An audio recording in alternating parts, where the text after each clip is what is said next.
भाई और बहनों, अभी हम आज का जो विषय है धम्मानुपස්සना, इस बारे में हम बुद्ध की क्या शिक्षा है, इस बारे में हम जानेंगे। तो आपको मालूम है, तथागत गौतम बुद्ध जी ने कम्मास धम्म में महासतिपट्टान सुत्त की देशना दी।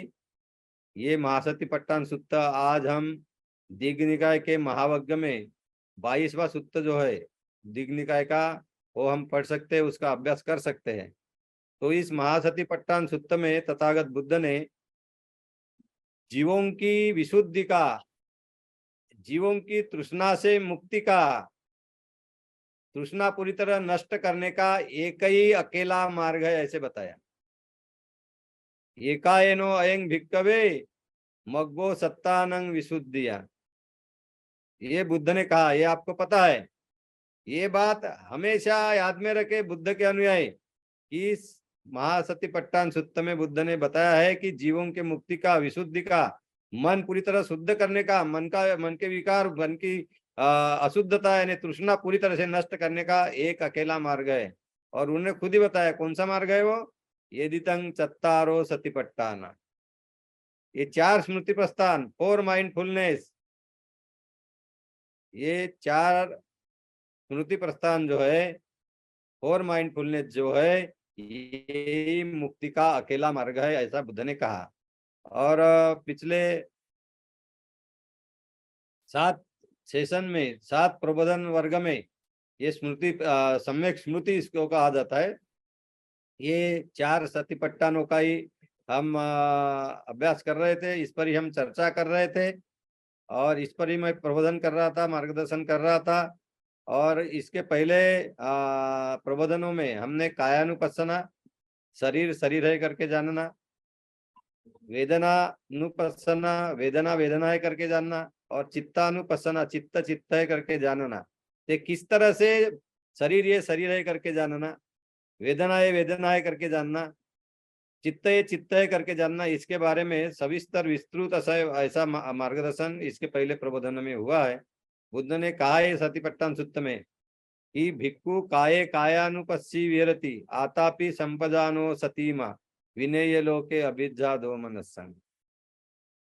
वेदनासु वेदनानुपस्सी विहरति आतापि संपजानो सतीमा विनेय लोके अभिज्जा दो मनस्संग। चित्ते चित्तानुपस्सी विहरति आतापि संपदानो सतीमा विनेय लोके अभिज्जा दो मनस्संग। धम्मेषु धम्मानुपस्सी विहरति आतापि संपदानो सतीमा विनेय लोके अभिज्जा दो मनस्संग। ये बुद्ध की जो वाणी है, पाली भाषा है, तो इसमें बुद्ध ने यही कहा है कि शरीर को शरीर करके जानो, सिर्फ शरीर करके जानो। और किस तरह से, आतापि संपदानो सतीमा, यानी बहुत ही उत्कटता से, उत्साह से, आर्डेंटली, एनर्जेटिकली जानो।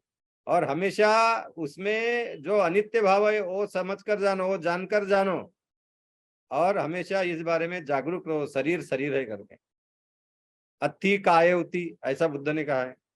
उसी तरह मन में और इस शरीर में जो वेदना निर्माण होती है, जिसे हम संवेदना भी कहते हैं, फीलिंग्स, उनके बारे में भी उनका सही स्वरूप जानकर वो संवेदना वेदना जानो। मैंने बताया था कि 108 प्रकार की वेदना क्या होती है, बुद्ध ने समझा 108 प्रकार तक, 2 से लेकर। तो कायिक और मानसिक भी वेदना होती है, दोनों में जो वेदना, जो संवेदना जिसे बोलते हैं, फीलिंग बोलते हैं, वो मन में भी होती है, शरीर में भी होती है। तो इसको हम जानेंगे। और फिर चित्तानुपස්සना, चित्त कैसा है, चित्त काम वासना के साथ है, चित्त द्वेष के साथ है। तो ये जानना कि चित्त की स्थिति, चित्त कैसे है, ये जानना, ये चित्तानुपස්සना कहलाते हैं। तो इसका सविस्तर विस्तृत मार्गदर्शन हमने किया था।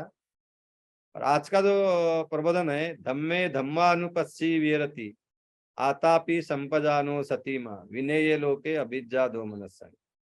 तो हमेशा बुद्ध ने कहा है कि शरीर शरीर है करके जानो, वेदना वेदना है करके जानो, चित्त चित्त है करके जानो, उसकी सत्यता जानो। और मन में जो जो कुछ भी निर्माण होता है, मन जो धारण करता है, जो धम्म है, वो धम्म भी आप धम्म है करके जानो, उसके गुण जानो, लक्षण जानो। किस तरह, विनय लोके अभिज्ञादो मनस्संग, यानी ये विश्व में जो लोभ है और द्वेष है वो बाजू में रखकर ये जानो, काया काया है, वेदना वेदना है, चित्त चित्त है, मन चित्त में निर्माण हुए जो धम्म है, विचार विकार है, उनको जानो। तो ये बात हम हमेशा ध्यान में रखना, ये काया वेदना चित्त और धम्म, इसके बारे में हमेशा अनित्य बोध जानकर, अनित्य बोध निर्माण करके जानना है वो क्या है, कैसे है जानना है। सिर्फ काया है, सिर्फ वेदना है, सिर्फ चित्त है, सिर्फ धम्म है, ये जानना है। और लोभ और द्वेष न रखते हुए ये जानना है, ये बुद्ध ने बताया हुआ है। तो महासतिपट्टन सूक्त में बुद्ध ने धम्मानुपස්සना के 5 प्रकार बताया है। तो ये साधना ही है, इसको समाधि भी कह सकते हैं। लोग बोलते हैं ना ध्यान समाधि, ये शब्द लोग सभी इसके लिए जो भी जिसको मेडिटेशन भी कहते हैं, भावना बोलते हैं इसको। तो इसमें ये जो धम्मानुपස්සना जो है, ये जो भाग आता है, इसमें 5 प्रकार से धम्मानुपස්සना का अभ्यास किया जा सकता है। तो उसमें पहले निवरण है, निवरण, बाद में खंड है, बाद में आयतन है, बोधजंग है और सच्च है, 4 नोबल ट्रूथ्स, और ये सच्चा। तो आज के इस प्रबोधन में मैं 3 जो प्रकार है ध्यान साधना के, धम्मानुपස්සना के, आयतन, निवरण, खंड और आयतन, इस पर प्रकाश डालने वाला हूँ। और बचे हुए जो है बोधजंग और खंड, वो आगे वाले आने वाले अमावस्या के दिन के प्रबोधन में उस पर प्रकाश डाला जाएगा। और उसके बाद ये सम्यक स्मृति का जो सेशन है, इसमें जो 8वां सेशन है, 9वें सेशन में ये पूरा हो जाएगा। आगे में फिर सम्मा समाधि रहेगी, और सम्मा समाधि शायद उसमें भी 2-3 प्रबोधन की जरूरत पड़े, क्योंकि उस पर कम्मठान पर भी मैं प्रकाश डालने वाला हूँ, जो 40 कम्मठान होते हैं। तो और उसमें समाधि के जो प्रकार है, खनिक समाधि, उपचार समाधि, अपना समाधि, ध्यान जो है, उस पर भी मैं थोड़ा प्रकाश डालूंगा। और कोशिश करूंगा कि आपको, आपका जो धम्म का जो लोग प्रैक्टिस कर रहे होंगे, अभी आनापान का प्रैक्टिस कर रहे हो, विपස්සना का प्रैक्टिस कर रहे होंगे, उनके लिए, उनके लाभ के लिए, उनके भले के लिए कुछ बातें मैं समाधि की उसमें बताऊंगा। तो मुझे लगता है आने वाले 3-4-5 2-2.5 माह में ये अष्टांग मार्ग के जो प्रबोधन शुरू है हमारे, अभी मेरे ख्याल से अभी 20 के ऊपर हो गए प्रबोधन, तो ये खत्म हो जाएंगे। तो आज का जो प्रबोधन है, इसमें मैं निवरण से शुरू करता हूँ कि निवरण का अभ्यास किस तरह से करना है। ये साधना ही है, समाधि है, ये विपස්සना का भी भाग है। तो ये धम्मानुपස්සना निवरण को साथ में लेकर, निवरण के संक्षेप, न्यूरन न्यूरन के बारे में अभ्यास करके हमें धम्मानुपස්සना किस तरह कर सकते हैं, ये बुद्ध ने सिखाया है। तो आपको पता होगा न्यूरन किसको बोलते हैं। न्यूरन यानी इसको पर्दा भी बोला गया है, पर्दा, यानी इससे सच्चाई नहीं देख सकते हम, या इसको बाधाएं भी बोलते हैं, हिंड्रेंसेस बोला गया है अंग्रेजी में। क्या है बाधाएं, क्या है? समाधि का अभ्यास के लिए, मन की एकाग्रता साधने के लिए ये बाधाएं है। कोई कोई व्यक्ति इनको शत्रु भी बोलते हैं, लोगों को समझे इसलिए इसको शत्रु भी बोला गया है कि ये समाधि के अभ्यास के लिए शत्रु है, बाधाएं है। तो ये कौन सी बाधाएं है? न्यूरन, जिससे सत्य नहीं समझ में आता अगर ये मन में रहे तो ये न्यूरन जो है, ये 5 न्यूरन है। एक काम छंद है, इंद्रिय सुख भोगने की इच्छा। दूसरा न्यूरन है व्यापाद, द्वेष। तीसरा न्यूरन है हीन मिद्द, शरीर और मन का आलस। चौथा न्यूरन है उद्दच्च कुकुच्च, उद्वेग और खेद, रेस्टलेसनेस एंड रिमोर्स। चिंता, पश्चाताप। और पांचवा न्यूरन है विचिकित्सा। विचिकित्सा यानी बुद्ध धम्म संघ के बारे में संभ्रम।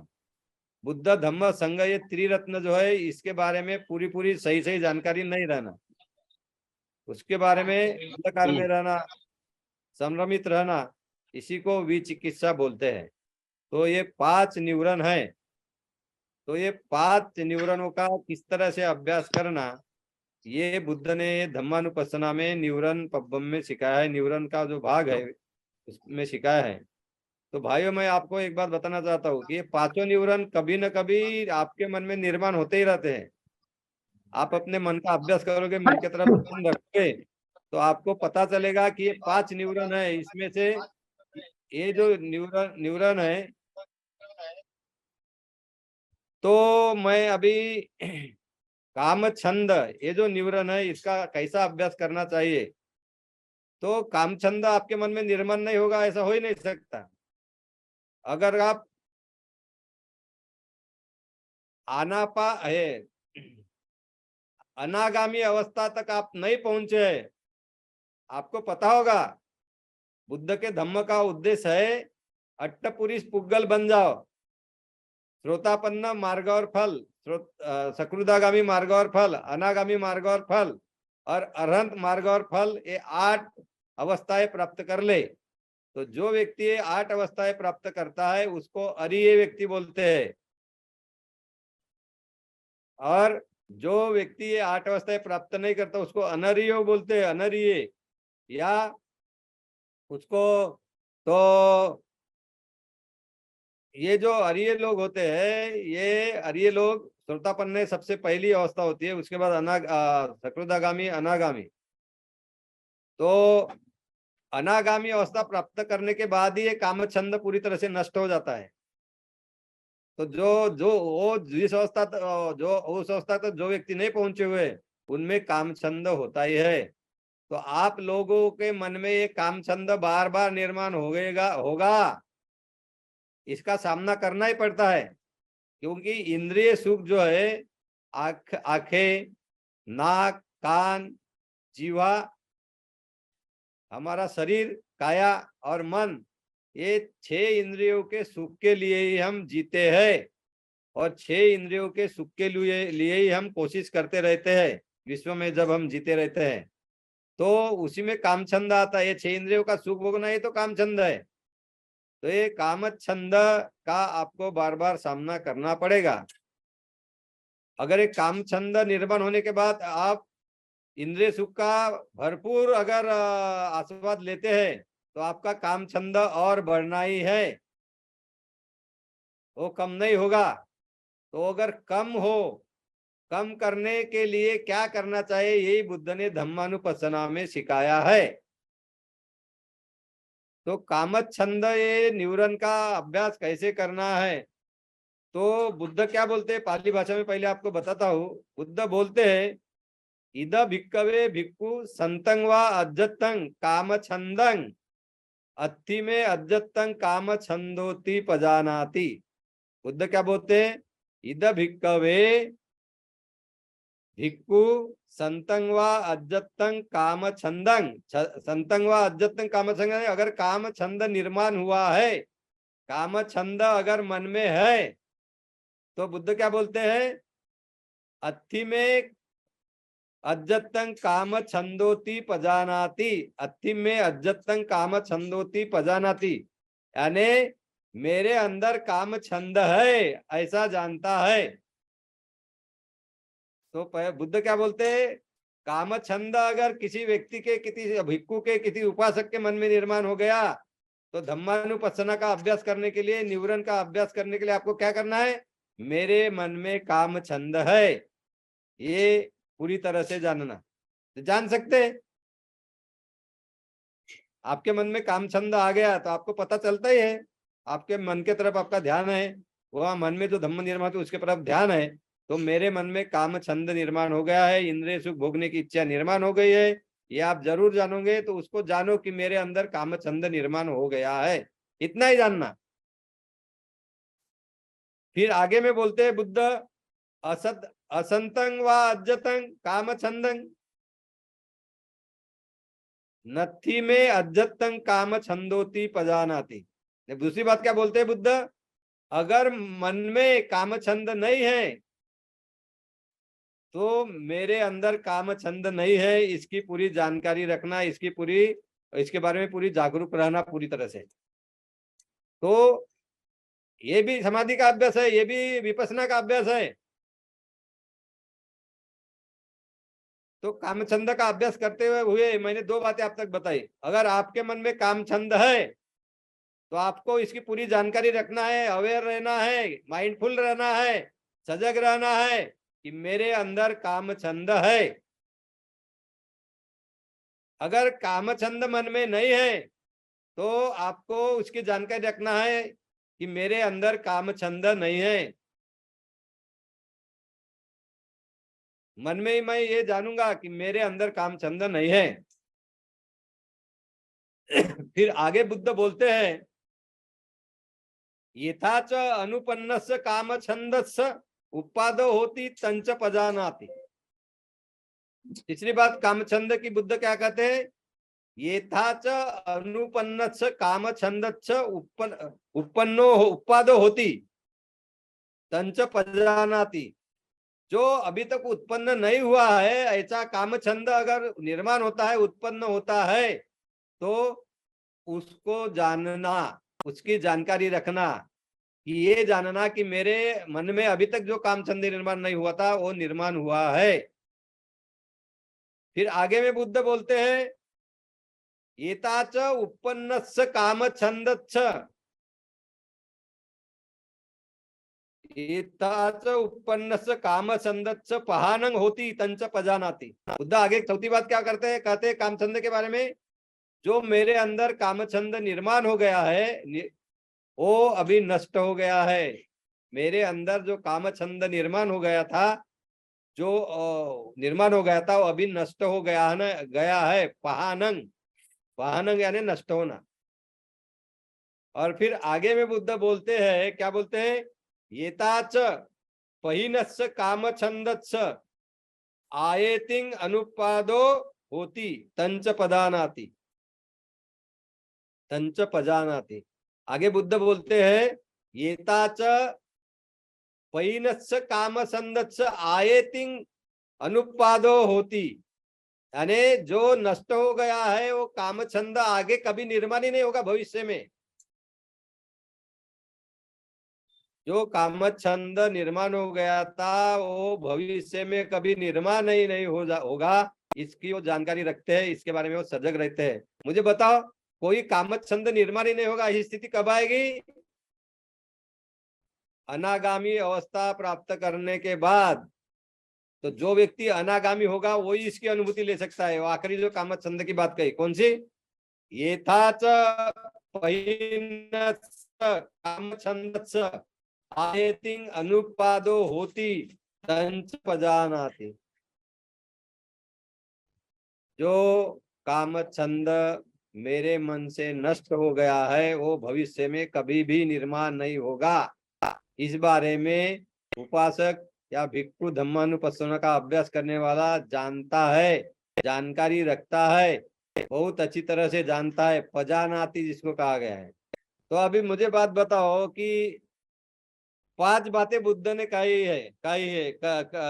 है काम छंद के बारे में। काम छंद का कैसा अभ्यास करना, काम छंद क्या है, तो काम छंद है आंखें, कान, नाक, जीभ, शरीर और मन, ये 5 इंद्रियों को सुख मिले, ये सुख भोगने की जो इच्छा है, यही काम छंद है। और एक काम छंद बार बार मन में निर्माण होता है, इससे कोई व्यक्ति बचा नहीं है। मैं जब भी बता रहा था आपको कि जो आर्य लोग नहीं होते उनको पाली में कहते हैं पुतुजन। पुतुजन जो लोग है, हम सब पुतुजन है, मैं तो हूँ। अभी बाकी कोई लोग बोलते हो कि वो पुतुजन नहीं, तो उनकी बात है, पर मैं तो अभी आर्य नहीं हूँ, पुतुजन ही हूँ। तो सभी पुतुजनों में ये कामछंद निर्माण होता है। श्रोतापन्न व्यक्ति में भी कामछंद निर्माण होता है, चक्रुतागामी व्यक्ति में भी कामछंद निर्माण होता है। चक्रुतागामी व्यक्ति में कामछंद कमजोर होता तो है पर कमजोर होता है। और अनागामी व्यक्ति में कामछंद पूरी तरह से नष्ट हो जाता है। तो भाइयों, एक कामछंद अगर हमारे मन में निर्माण हो गया, सबके मन में निर्माण होता है, जो पुतुजन है, सकृदागामी अवस्था प्राप्त जिन्होंने किए उनके भी मन में ये कामछंद निर्माण होता। तो इन्होंने, इन लोगों ने क्या करना है, सिर्फ जानना है, सिर्फ जानना है मेरे मन में कामछंद है। क्या है, अगर आपके मन में निर्माण हो गया कामछंद, तो सिर्फ जानो कि, और इसकी जानकारी रखो, मेरे अंदर कामछंद है। तो आप देखोगे कि धीरे धीरे ये कामछंद कमजोर हो रहा है आपकी जानकारी रखने से। क्योंकि मैंने पहले भी बताया था, अगर चोरी करने वाला चोर जानता है कि उसके तरफ कोई देख रहा है, ध्यान दे रहा है, वो किसी के नजर में है, तो वो भाग जाता है। वो चोरी नहीं करता, वो भाग जाता है, मेरी चोरी पकड़ी जाएंगी बोलता। उसी तरह ये मन में जो ये निर्माण होता है कामछंद, इसके बारे में है आप हमेशा जानकारी रखते हो, जागरूक रहते हो, उसकी तरफ ध्यान रखते हो, तो धीरे धीरे कमजोरी होता है और नष्ट हो जाता है। तो आप कामछंद का अभ्यास कैसे करोगे, निवरण का, मेरे मन में कामछंद है, इतनी जानकारी रखो। और वो धीरे धीरे कमजोर होकर नष्ट हो गया, तो फिर ये जानकारी रखो कि मेरे अंदर कामछंद नहीं है। और ये भी जानकारी आपको मिल जाए कि जो कामछंद मेरे मन में निर्माण हो गया था, अभी वो नष्ट हो गया है। और कामछंद नहीं था और निर्माण हो रहा है मन में, ध्यान, मन के तरफ ध्यान देते हुए, तो आपको ये जानकारी रखो कि जो कामछंद निर्माण नहीं हुआ था, वो अभी निर्माण हो गया है। ये 4 कामछंद के बारे में आपके मन में जब कामछंद नहीं है, जब कामछंद है, न निर्माण न हुआ कामछंद अभी निर्माण हो रहा है, और निर्माण हुआ कामछंद अभी नष्ट हो रहा है, तो उसकी जानकारी रखना, उसके बारे में हमेशा जागरूक रहना, माइंडफुल रहना। यही बुद्ध ने ये निवरण पब्बम में ये कामछंद का अभ्यास करते हुए सिखाया है। और फिर आगे में ये भी बताया है कि ये भी जानना जरूरी है कि ये जो कामछंद मेरे मन में निर्माण हो गया था और जो नष्ट हो गया है, वो भविष्य में कभी भी निर्माण नहीं होगा। तो भविष्य में कभी भी निर्माण नहीं होगा, मैंने बताया कि ये अनागामी अवस्था ही है। तो अनागामी व्यक्ति ये बात अपने मन में निर्माण कर सकता है। तो मेरे ख्याल से आपको ये 5 बातें कामचंद के बारे में समझ में आ गई होगी, ऐसा मुझे लगता है। आसान तरीके से मैंने समझाया हूँ। तो ये धम्मानुपස්සना का अभ्यास आप कभी भी कर सकते हैं, बहुत आसानी से कर सकते हैं, अगर आपका मन एकाग्र है और आपके मन के तरफ ही ध्यान है। खुद के मन से ही आपको अपना मन जानना है, और वहां क्या क्या निर्माण होता है वो जानना है। जो निर्माण नहीं हुआ तो निर्माण हो रहा है, जो है वो नष्ट हो रहा है। तो ये बातें आपको जानना है। आसान है ना, अगर आपका मन एकाग्र है, बहुत आसान है। ये कोई भी कर सकता है, कोई भी काम करते हुए भी कर सकता है। तो ये ध्यान में रखो, ये विपස්සना है, ये प्रज्ञा है, ये ज्ञान है, ये विद्या है। ध्यान में रखो, कोई विपස්සना वगैरह कुछ बहुत कठिन बात नहीं है, आसान सी बात है। और विपස්සना का अभ्यास धम्मानुपස්සना का अभ्यास करके भी किया जा सकता है, और वो भी उतना ही प्रभावशाली होता है। तो ये बात ध्यान में रखिए। आगे में बुद्ध ने क्या कहा है, दूसरा निवरण के बारे में बताऊंगा, व्यापाद। व्यापाद यानी क्या होता है, व्यापाद, व्यापाद क्या होता है? व्यापाद ये दूसरा निवरण है। व्यापाद यानी द्वेष करना, इल विल, हैट्रेड, एवर्सन। ये पटिक भी इसके साथ है, पटिक, ये जो संयोजन है पटिक, ये 10 संयोजन जो है या बंधन जो है, जिसको आश्रव बोलते हैं, हेटर्स, ये 10 होते हैं, उसमें पटिक भी एक है। तो ये पटिक और ये जो व्यापाद है, ये सेम है, एक है। तो ये व्यापाद जो है, ये व्यापाद हमेशा हम एक दूसरे का द्वेष की भावना तो हमारे मन में निर्माण होती है। तो ये द्वेष की भावना आपके मन में अगर निर्माण हो गई, तो व्यापाद निर्माण हो गया, ऐसा समझाओ। तो व्यापाद निर्माण हो गया, तो बुद्ध इसके बारे में क्या बोलते हैं, वही बात बोलते हैं। संतं वा अज्जतं व्यापादं अत्ति में अज्जतं व्यापादो पजानाति। क्या बोलते हैं बुद्ध? संतं वा अज्जतं, संतं वा अज्जतं व्यापादं अत्थि में अज्जतं व्यापादो पजानाति।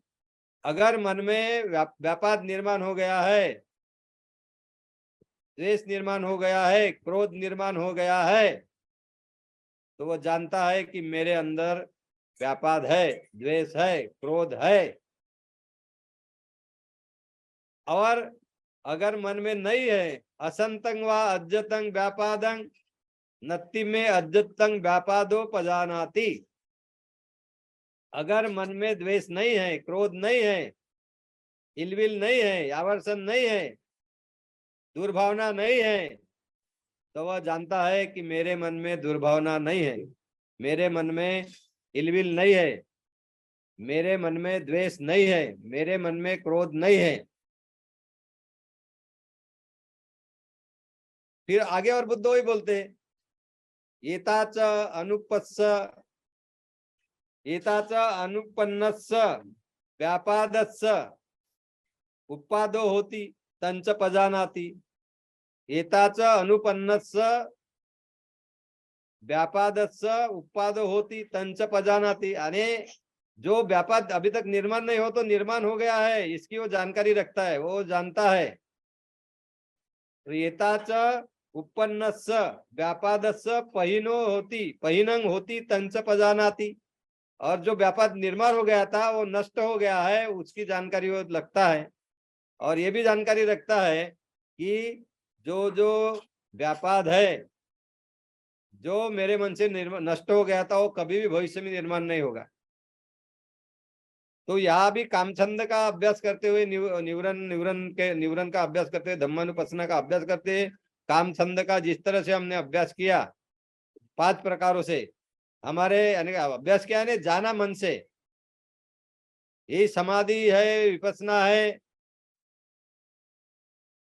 तो ये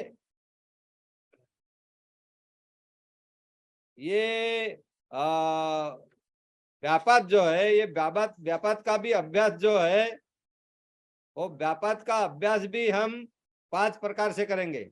अगर मन में व्यापाद है, द्वेष है, इलविल है, आवर्षण है, क्रोध है, दुर्भावना है, तो जानेंगे कि मेरे मन में व्यापाद है, दुर्भावना है, आवर्षण है, इलविल है। और मन में व्यापाद नहीं है तो जानेंगे कि मन में व्यापाद नहीं है।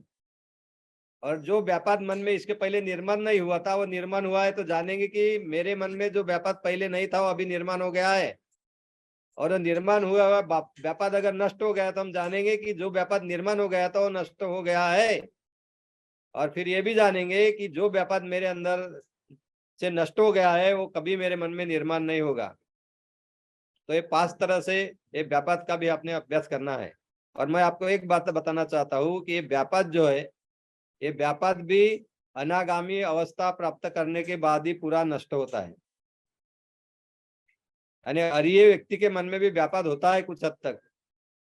जब अनागामी होगा वो व्यक्ति, तभी वो पूरी तरह से नष्ट हो जाएगा। तो इसी तरह ये व्यापाद का अभ्यास करते हैं। फिर आगे है हीन मिद्द, इसको अंग्रेजी में स्लॉथ एंड टोरपोर बोलते हैं, शरीर और मन का आलस। आपको पता होगा कि तथागत के 2 प्रमुख शिष्य थे, एक धम्मसेनापति सारिपुत्र और महामोग्गलान। तो महामोग्गलान भिक्षु बनने के बाद साधना के लिए अकेले में गया था और अभ्यास कर रहा था, बुद्ध ने जो सिखाया है वो। तो ये महामोग्गलान के मन में ये जो थीन मिद्द है ये बहुत प्रभावी हो गया था, और आगे में उसका समाधि का अभ्यास आगे नहीं जा रहा था। तो बुद्ध ने वहां खुद जाकर उसको मार्गदर्शन किया था। उसके बाद में वो समाधि का अभ्यास करके, प्रज्ञा विपස්සना का अभ्यास करके अरहंत बन गया। तो ये स्लाथ और टोरपोर जो है, थीन मिद्द, शरीर और मन का आलस बहुत प्रभावी होता है। कभी कभी इतना प्रभावी होता है कि लगता है कि अभी ये कुछ न करे, आराम करने लग जाए, लेट जाए। तो ये शरीर और मन का जो आलस है, ये शरीर और मन का आलस पे भी हमें प्रभाव, हमने खुद में प्रभाव रखना है उस पे, उसको प्रभावित नहीं होने देना है। तो ये हिन मिद्द का अभ्यास कैसे करेंगे? मन और शरीर का आलस जो है ये भी निवरण है। तो इसका अभ्यास कैसे करेंगे? तो वही 5 तरह से इसका अभ्यास करेंगे।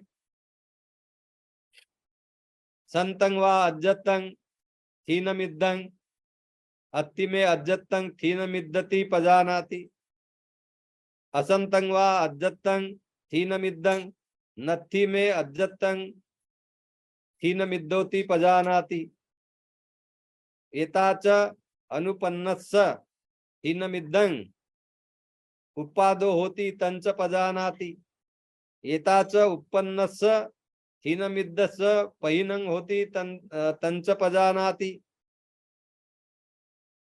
और बाद में क्या है? एताच पहिनस्स थीन मिद्दस्स आयतिंग अनुपादो होती तंच पजानाति। आयतिंग यानी भविष्य में कभी भी। तो ये थीन मिद्द का ही उसी तरह से अभ्यास करना है। अगर मेरे मन में आलस है, मेरे शरीर और मन का आलस है शरीर में और मन में, तो जानना है कि मेरे अंदर, मेरे शरीर और मन में आलस है। अगर नहीं है तो जानना है कि मेरे अंदर शरीर में और मन में आलस नहीं है। अगर शरीर का आलस है तो जानो शरीर में आलस है, मन का आलस है तो जानो शरीर मन में आलस है। तो शरीर का आलस है तो मन का आलस रहेगा ही, क्योंकि मन ही जाएगा, जानेगा शरीर का आलस है। ये दोनों साथ में होते हैं। और अगर जो शरीर और मन का आलस आप में निर्माण नहीं हुआ, तो अभी निर्माण हो गया है, तो आपको जानना है कि मेरे अंदर जो निर्माण नहीं हुआ था मन का और शरीर का और मन का आलस, वो अभी निर्माण हो गया है। फिर आगे आपको जानना है कि जो निर्माण हो गया था शरीर का मन का आलस, वो नष्ट हो गया है। और फिर जानना है कि शरीर और मन का जो आलस है, ये भविष्य में कभी भी निर्माण नहीं होगा, ये कभी भी निर्माण नहीं होगा। तो इसी तरह ये थीन मिद्दा जो है, शरीर और मन का आलस है, ये जो न्यूरन, इसका भी 5 प्रकार से हमने अभ्यास करना है। 5 प्रकार से हमने उसके प्रति जागरूक रहना है, माइंडफुलनेस होना है। तो ये माइंडफुलनेस है, 4 माइंडफुलनेस जो चत्तारो सतिपट्टन की बात हम कहते हैं, ये धम्मानुपස්සना का अभ्यास है। फिर चौथा न्यूरन जो है उद्धच्च कुक्कुच्च। तो उद्धच्च कुक्कुच्च क्या? उद्धच्च यानी क्या? उद्धच्च यानी रेस्टलेसनेस, उद्वेग। यानी कुछ ऐसी बातें हो गई तो बहुत ही मन ऐसा उसमें उद्वेग आ जाएगा, अभी ये करूं कि क्या करूं, ये ऐसा समझ में नहीं आएगा, और बहुत जल्दबाजी में कुछ भी काम कर लेगा। रेस्टलेसनेस, उद्वेग।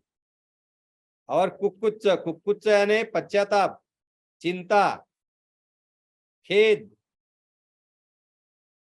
वरी बोलते हैं जिसे, रेस्टलेसनेस एंड वरी, उद्धच्च कुक्कुच्च। तो ये उद्धच्च कुक्कुच्च, ये जो न्यूरन है उसका भी 5 प्रकार से अभ्यास करना है। अगर वो मन में है तो जानना है कि मेरे अंदर उद्धच्च कुक्कुच्च है, शरीर और मन का आलस है। अगर मन में नहीं है तो जानना है कि शरीर और मन का आलस नहीं है, शरीर और मन में, मुझ में शरीर और मन का आलस नहीं है। तो जो उत्पन्न नहीं हुआ था थीन उद्धच्च कुक्कुच्च, शरीर और मन का आलस, हो मेरे अंदर उत्पन्न हुआ है, तो जानना है कि मेरे अंदर जो उत्पन्न नहीं हुआ था वो शरीर और मन का आलस उत्पन्न हुआ है। और फिर जानना है कि मेरे अंदर शरीर और मन का आलस उत्पन्न हो गया था, वो अभी नष्ट हो गया है। और फिर आगे में जाकर जो मन और शरीर का आलस है, जो मेरे मन से नष्ट हो गया है, वो भविष्य में मेरे मन में कभी भी निर्माण नहीं होगा। तो ये 5 तरह के ये का अभ्यास है। 5 तरह से ये धम्मानुपස්සना का इसको लेकर उद्देश्य को उसको लेकर आपको अभ्यास करना है। तो ये भी बुद्ध ने पाली में वही बात कही है, संतं व अज्जतं उद्धच्च कुक्कुच्चं अत्ति अत्ति में अज्जत्तं उद्दच्च कुक्कुच्चं पजानाति। असंतं व अज्जत्तं उद्दच्च कुक्कुच्चं नत्थि में अज्जत्तं उद्दच्च कुक्कुच्चं ती पजानाति। और वही येताच अनुपन्नस्स उद्दच्च कुक्कुच्चं उपादो होती तंच पजानाति। येताच उपन्नस्स उद्दच्च कुक्कुच्चं पहानंग होती तंच पजानाति। आगे में वही बात कही, एथोच अनुपन्नस्स काम उद्दच्च कुक्कुच्चं आयतिंग अनुपन्न होती अनुपादो होती तंच पजानाति। तो वही बातें कही है, चार बातें। अगर उद्दच्च कुक्कुच्च है तो है करके जानना, नहीं है तो नहीं है करके जानना। जो इसके पहले निर्माण नहीं हुआ था वो उद्दच्च कुक्कुच्च निर्माण हो गया है, तो अभी जो नई निर्माण हुआ था वो अभी निर्माण हुआ करके जानना। और जो निर्माण हो गया था वो नष्ट हो गया तो जानना कि अभी वो नष्ट हो गया है। और आगे में ये जानना कि जो उद्दच्च कुक्कुच्च मेरे मन में निर्माण होता है भविष्य में कभी निर्माण नहीं होगा। तो ये 5 प्रकार के उद्दच्च कुक्कुच्च के बारे में अभ्यास करना है, ऐसा बुद्ध ने बताया है। फिर आगे में 5वां निवरण जो है विचिकित्सा। विचिकित्सा यानी बुद्ध धम्म संघ, ये जो 3 रत्न है इसके प्रति संभ्रम, डाउट। ये बुद्ध धम्म संघ बराबर नहीं जानना, बुद्ध के गुण नहीं जानना, धम्म के गुण नहीं जानना, संघ के गुण नहीं जानना। इतिपिसो भगवा अरहं सम्मा संबुद्धो विद्याचरण संपन्नो सुगतो लोकविदु अनुत्तरो पुरुष धम्म सारथी सत्ता देव मनुष्यानं बुद्धो भगवाति। ये बुद्ध का जो वर्णन है, बुद्ध के गुण है, ये जानना ही नहीं, समझ ही नहीं लेना, बुद्ध के प्रति संभ्रम रहना। बाबा साहब के कुछ अनुयायी बाबा साहब को ही महाबुद्ध बोलते हैं, पढ़े लिखे, कितने अंधकार में अज्ञान में है वो। और ये कितना बड़ा विचिकित्सा हो गई, कितनी बड़ी हो गई विचिकित्सा कि बाबा साहब को ही महाबुद्ध बोल लेना। इतना भी मालूम नहीं अज्ञानी लोगों को ये कि बुद्ध से बड़ी व्यक्ति विश्व में निर्माण ही नहीं होती। तो कितना बड़ा अज्ञान है ये, इससे बड़ा अज्ञान विश्व में क्या हो सकता है बुद्ध के अनुयायी में, कि वो ये भी नहीं जानते कि बुद्ध से बड़ी कोई भी व्यक्ति नहीं होती विश्व में। बाबा साहब को महाबुद्ध कह रहे हैं। ये विचिकित्सा नहीं तो क्या है, विचिकित्सा ही है। तो अगर किसी के मन में होगा कि बुद्ध से बड़ी चीज हो सकती है, यानी कोई व्यक्ति हो सकती है, तो बुद्ध धम्म संघ का अभ्यास करके क्या प्रगति करेगा। और कोई बुद्ध को गाड़ी समझ रहा है, जीओडी गार्ड, जो किसी दूसरों की मुक्ति कर सकता है, उनका रक्षण कर सकता है, ओमनी प्रेजेंट है, ओमनीपोटेंट है, ओमनीसिएंट है, सब जानने वाला, सब जगह रहने वाला, सर्वशक्तिमान, ये गाटकी से संकल्पना है। अगर बुद्ध को ही वैसे समझ गए तुम, तो कितनी बड़ी विचिकित्सा, अज्ञान, अविद्या। और बुद्ध तुम्हारी रक्षण करता है ऐसे किसी के मन में आता होगा? या कोई लोग बुद्ध वंदना करते हुए या बुद्ध को विनती करते हो कि बुद्धा मला सुखी ठेव, बुद्ध भगवान मेरी रक्षा करो, ये भी विचिकित्सा है, अज्ञान है, अविद्या है। तो ऐसी बहुत विचिकित्सा है लोगों के मन में। धम्म के बारे में भी है विचिकित्सा, बहुत लोगों को यही पता नहीं। स्वाकातो भगवता धम्मो संदिट्टिको अकालिको यही पच्छिको उपनायिको पच्चतंग वेदी तब्बो विन्नु हिति। ये मालूम नहीं कि धम्म यानी आर्यो अष्टांगिको मग्गो ही है। धम्म का पालन यानी आर्य अष्टांगिक मार्ग का पालन ही है। लोग कहते रहते हैं मैं धम्म का पालन करता हूँ। अरे अष्टांगिक मार्ग पालन न करते हो, कोई धम्म का पालन कर सकता है क्या?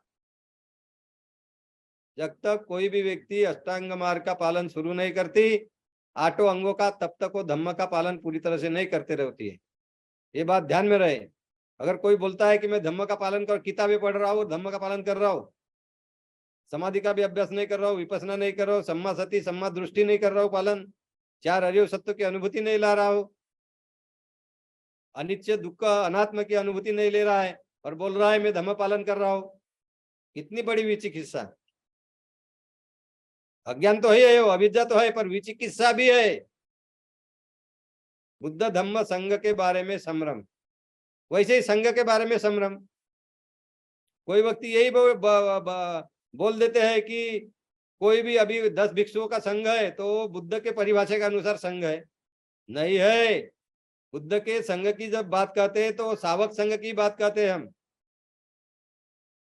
सुपटिपन्नो भगवतो सावक संघो, उजुपटिपन्नो भगवतो सावक संघो, न्यायपटिपन्नो भगवतो सावक संघो, सामीचि पटिपन्नो भगवतो सावक संघो, यदिदं चत्तारि पुरुषयुगानि अट्टपुरुष पुग्गला ये सब भगवतो सावक संघो, आहुनीय पाहुनीय दक्षिणीय अंजलि करणीय अनुत्तरं पुयं खेतं लोकसाति।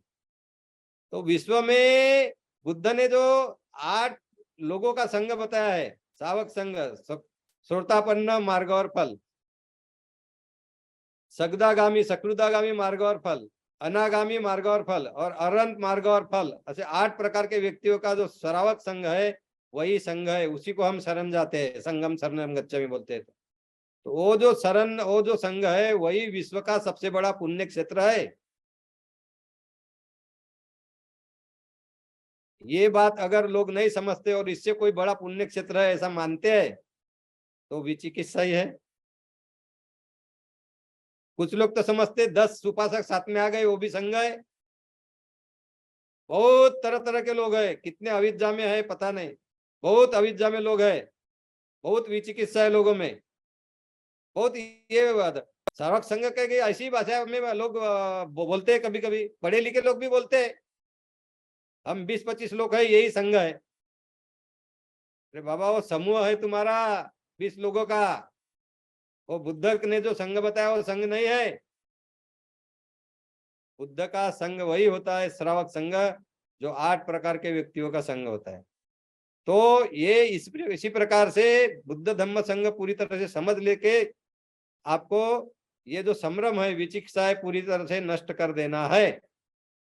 जब तक विचिकित्सा नष्ट नहीं हो जाती तब तक आप अरिय बन ही नहीं सकते।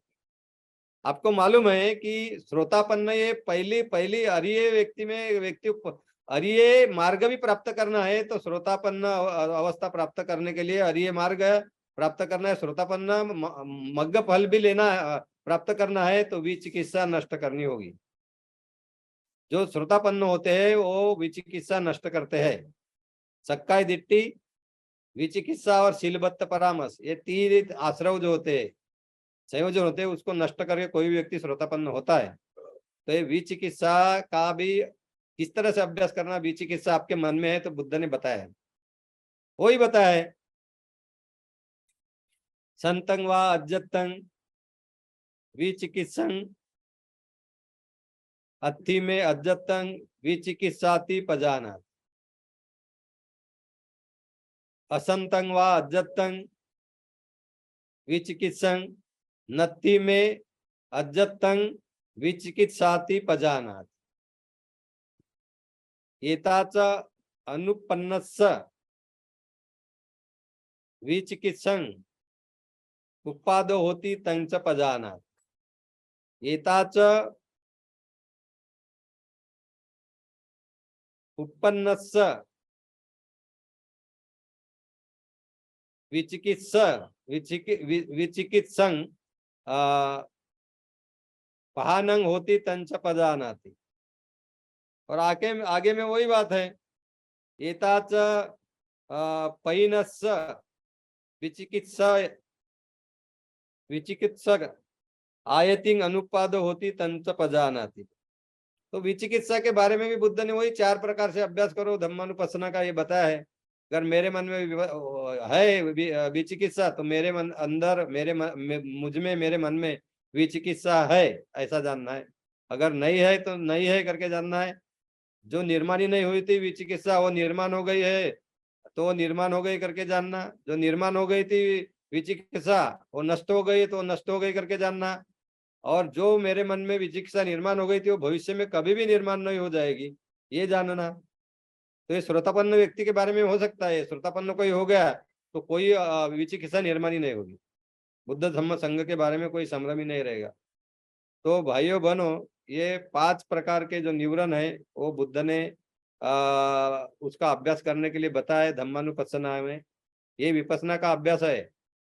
विपස්සना का अभ्यास सिर्फ क्या काया पर संवेदना जानना, दुखद सुखद और बदल रही है उसके प्रति कोई लगाव निर्माण न करना, आसक्ति निर्माण न करना, और सुखद है या दुखद है तो भी अनित्य है ऐसे जानना, ये एक ही प्रकार नहीं है विपස්සना करने का।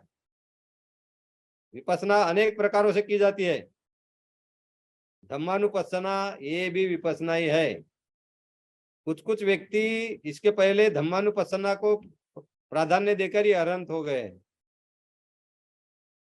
तो मैं ये नहीं कहता कि आप वेदना संवेदना मन में और शरीर में जानकर उसके प्रति अनित्य बोध निर्माण करके आप आगे बढ़ो, विकार कम करो, ये भी रास्ता है। धम्मानुपස්සना, जो मन में विकार निर्माण होते हैं, धम्म निर्माण होते हैं, कामचंद निर्माण होता है, व्यापार निर्माण होता है, थिन्मिद्ध निर्माण होता है, उद्धच कुकुच्च निर्माण होता है, विचिकित्सा निर्माण होती है। तो ये निर्माण होते हैं तब वो जानो, नहीं निर्माण है तो नहीं है करके जानो, निर्माण हो गए तो अभी निर्माण हो गए, नहीं निर्माण हुए तो निर्माण हो गए करके जानो, और नष्ट हो गए हैं तो नष्ट हो गए करके जानो। तो ये कर कर आप अपने विकार कम कर सकते हैं, विपස්සना का अभ्यास कर सकते हैं। तो इसी प्रकार से बुद्ध ने ये धम्मानुपස්සना का निवरण को लेकर अभ्यास करने के ये प्रकार बताए हुए हैं। हर एक के 5 प्रकार, तो उसका अभ्यास करिए। ये कोई भी अभ्यास कर सकता है, कोई भी इससे प्रैक्टिस कर सकता है, इसका पालन कर सकता है, और विपස්සना का इससे पालन हो जाता है, प्रज्ञा का पालन हो जाता है, प्रज्ञा विकसित हो जाती है। तो ये बात मैं आपको बताना चाहता हूँ। फिर भाइयों, तो इसी प्रकार से ये हो गया धम्मानुपස්සना में निवरण निवरण का जो भाग है वो उसका निवरण का कैसा अभ्यास करना हो मैंने आपको बताया हूँ।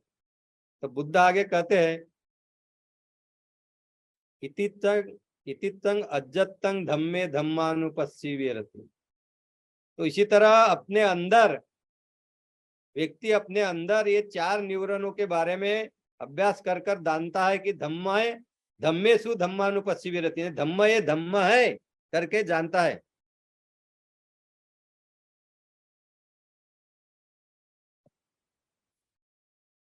फिर बुद्ध बोलते हैं बहिद्धा धम्मेसु धम्मानुपस्सी विरति, यानी अपने से बाहर, अपने से बाहर ये 5 निवरणों का अभ्यास करके करता है और धम्म है करके जानता है, बाहर यानी दूसरे व्यक्तियों में। फिर आगे बुद्ध बोलते हैं अज्जत बहिद्धा धम्मेसु धम्मानुपस्सी विरति, अपने अंदर और अपने बाहर भी ये 4 निवरणों के बारे में अभी निर्माण हो गए हैं। मेरे अंदर है, मेरे मन में है, मेरे मन में नहीं है, मेरे जो निर्माण नहीं तो निर्माण हो गए हैं, जो निर्माण हो गए थे नष्ट हो गए, और जो नष्ट हो गए थे वो कभी निर्माण नहीं होंगे। तो ये 5 प्रकार से उनका अभ्यास करता है, अंदर और बाहर भी। फिर आगे में बुद्ध बोलते हैं समुदय धम्मानुपस्सी व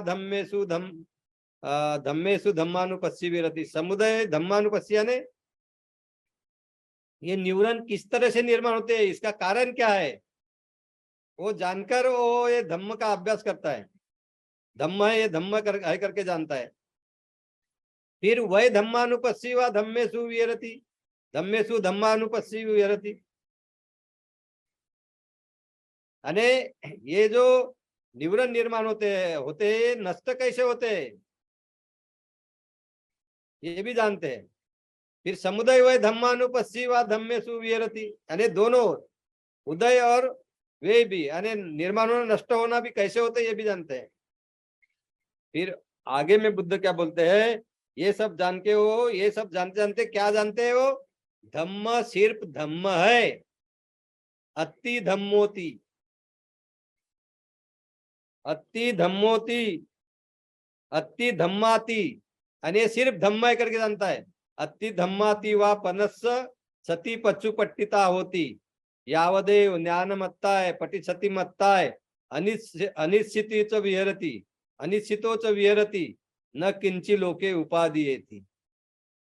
तो बुद्ध आगे क्या बोलते हैं कि ये इस तरह 5 न्यूरॉनों का अभ्यास करते करते 5 प्रकारों से हर एक न्यूरॉन को जानते जानते निर्माण मेरे मन में है तो है, नहीं है तो नहीं है, नहीं होकर भी अभी निर्माण हो गए तो निर्माण हो गए हैं, और निर्माण हो गए थे वो नष्ट हो गए तो नष्ट हो गए हैं, और जो निर्माण नष्ट हो गए तो कभी निर्माण नहीं हो गए। 5 प्रकार से सभी का अभ्यास कर कर ये न्यूरॉन का अभ्यास किया जाता है, 5 न्यूरॉनों का।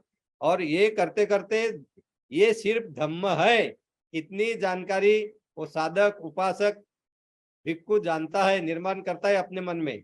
और फिर आगे में क्या बोला है बुद्ध ने, यावदेव ज्ञानमत्ता है पटिसतिमत्ता है, सिर्फ इसका ज्ञान और जागरूकता ही होती है कि ये धम्म है, ये धम्म है, इसका सिर्फ ज्ञान और जागरूकता ही निर्माण होती है,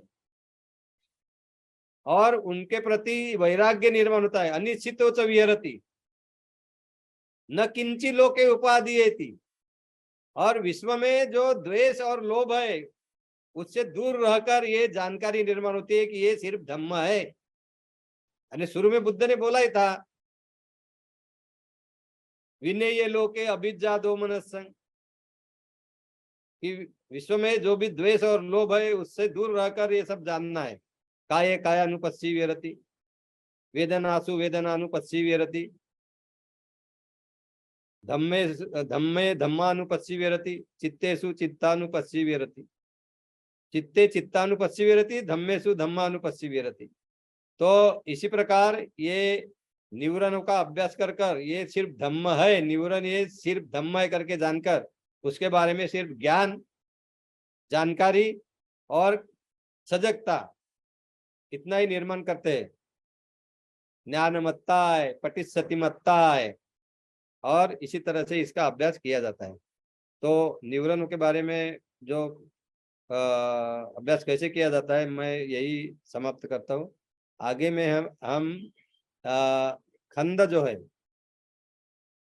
ये खंड के बारे में जानेंगे। तो पहले खंड क्या है समझ लीजिए। ये खंड पब्बंग जो भाग है अनु महासती पट्टन सुत्त में, उस पर आधारित ही मैं आप मार्गदर्शन करूंगा आप लोगों को। तो खंड क्या है, तो बुद्ध ने कहा है व्यक्ति जो है ये पंचस्कंद है। व्यक्ति क्या है, पंचस्कंद है। आदमी जो है, ह्यूमन बीइंग जो है, मनुष्य जो है, उसमें पुरुष और स्त्री भी रही। इत्थि बोलते हैं पाली भाषा में स्त्री को, इत्थि, पुरुष और इत्थि।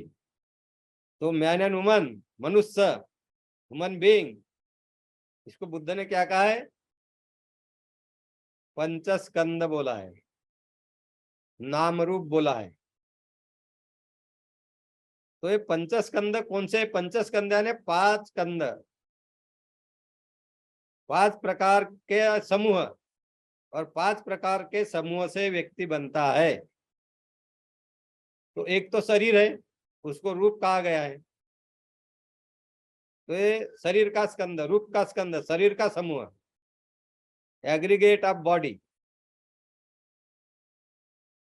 फिर आगे में मन जो है, जिसको नाम कहते हैं पाली भाषा में, इसलिए व्यक्ति को नाम रूप कहा गया है। नाम यानी मन और रूप और शरीर। तो मन और शरीर मिलकर ही व्यक्ति बनता है। मैंने आपको बार बार बताया हूं, जिस वक्त गर्भधारणा होती है उसी वक्त मन और शरीर एक साथ आते हैं। उनका जो है एक साथ प्रपंच शुरू हो जाता है, और मृत्यु तक मन और शरीर साथ में रहते हैं, एक दूसरे को प्रभावित करते रहते हैं। एक बात ध्यान में रहे, मानव जो है, ह्यूमन बीइंग, मनुष्य, उसमें नाम और रूप साथ में आने के बाद ही जन्म होता है या गर्भधारणा होती है। शरीर के बगैर मन नहीं रह सकता आदमी में, और मन के बगैर शरीर नहीं रह सकता। दोनों साथ में आएंगे तो भी शरीर मन है, व्यक्ति है। और मृत्यु हो गई तो मन तो जो चित्त है वो शरीर को त्यागी देता है। चेतना नहीं होती। आप जानते भी होंगे, व्यक्ति मर गया तो उसमें चेतना नहीं है, ऊर्जा नहीं है, कुछ भी नहीं है, क्योंकि मन का जो सत्व था वो नष्ट हो गया, वहां से चले गया। तो ये बात मैंने आपको पहले बताया हूं। तो ये जो मन जो है, जिसको चित्त कहते हैं, ये चित्त के चार खंड होते हैं, चार एग्रीगेट होते हैं। कौन से? वेदना स्कंद, संज्ञा स्कंद,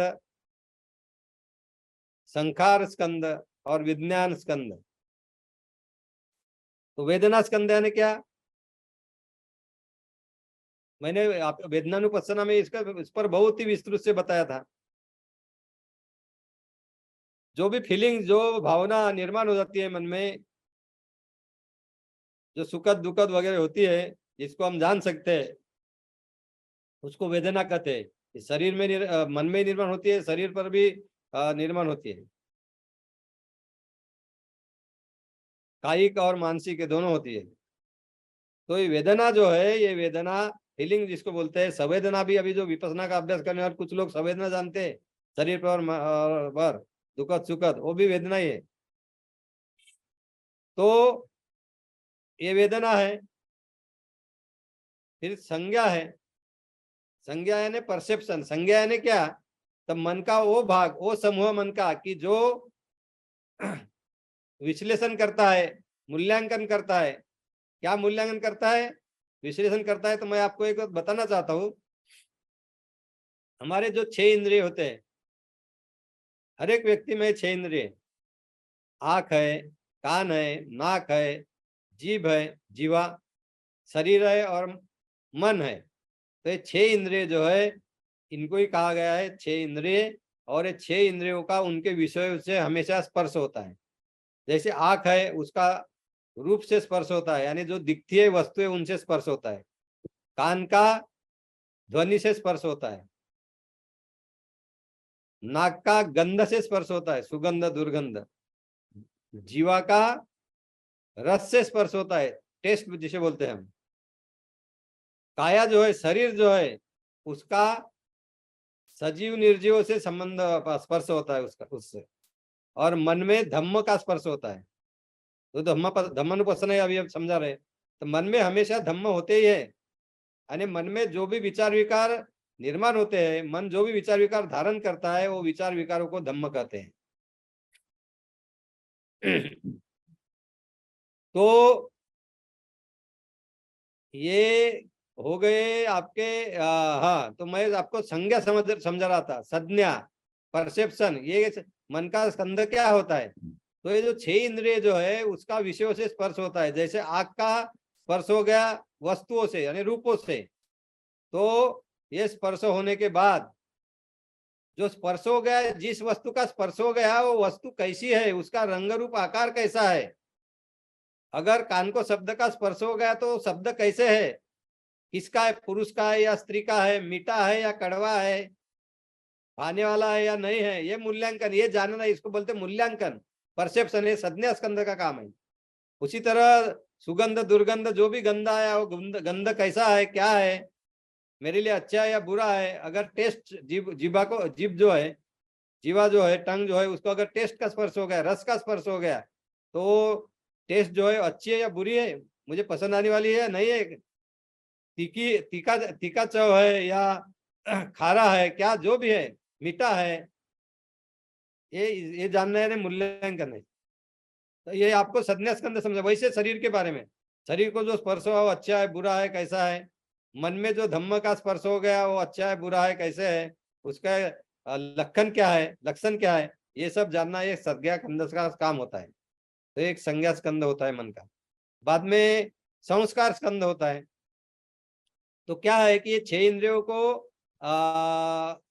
उनके विषयों का स्पर्श हो गया, आंखों को रूप का, कान को ध्वनि का, नाक को गंध का, जीवा को रस का, शरीर को सजीव निर्जीव का और मन को धम्म का स्पर्श हो गया।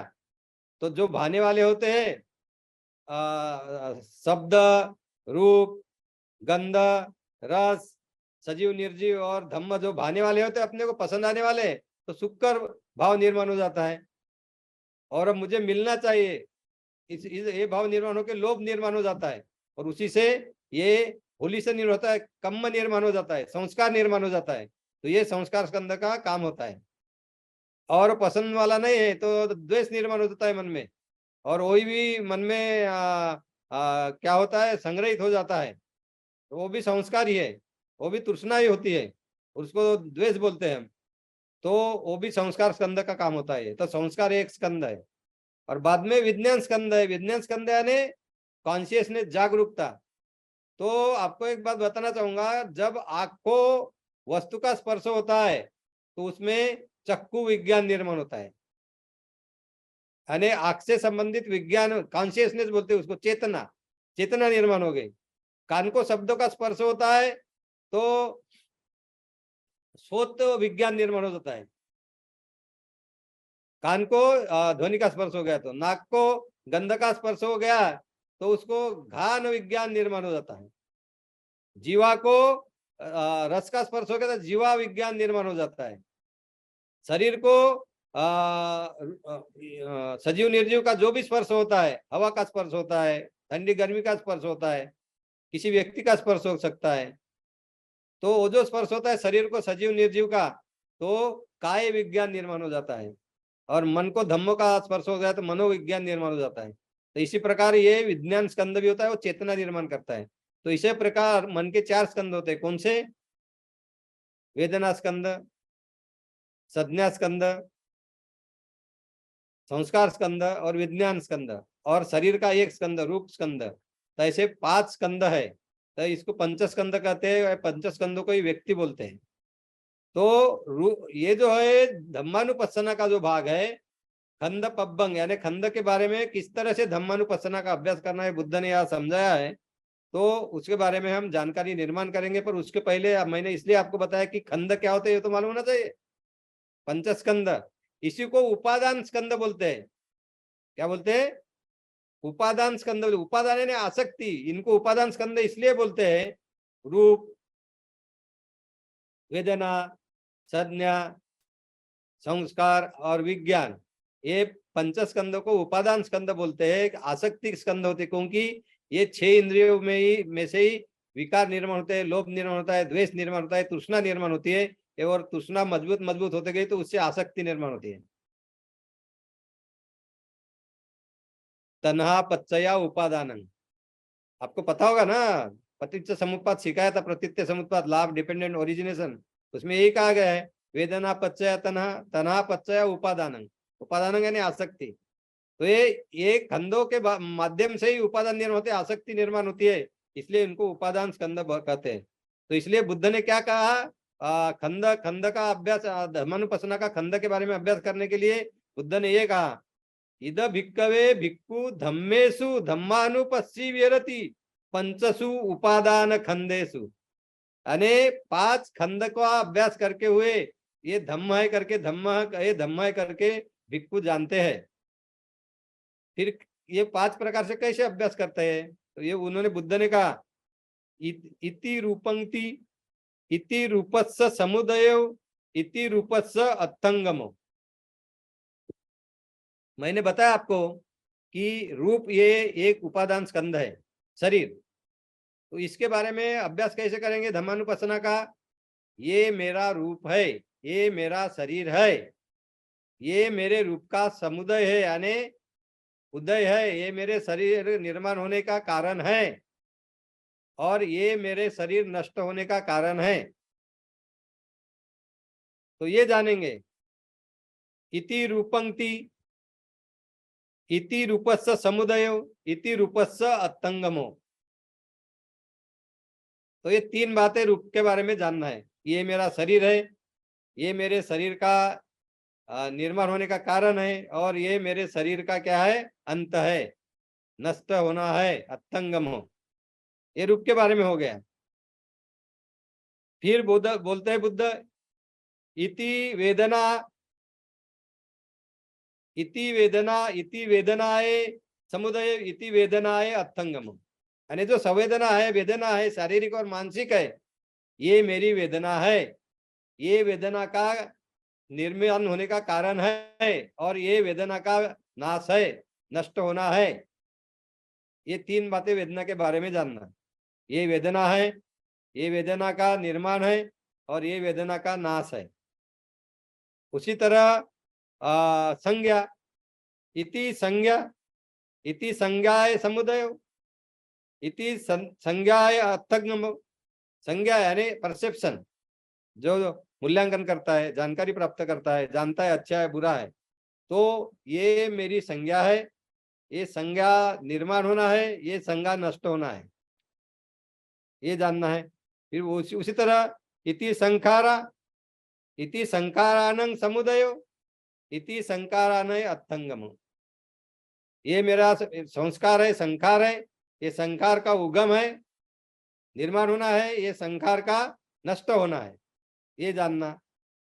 और फिर आगे में 5वां स्कंद बुद्ध कहते हैं, कौन सा? इति विज्ञानं, ये विज्ञान है, कॉन्शियसनेस है। इति विज्ञानस्य समुदयो, इति विज्ञानस्य अर्थंगम।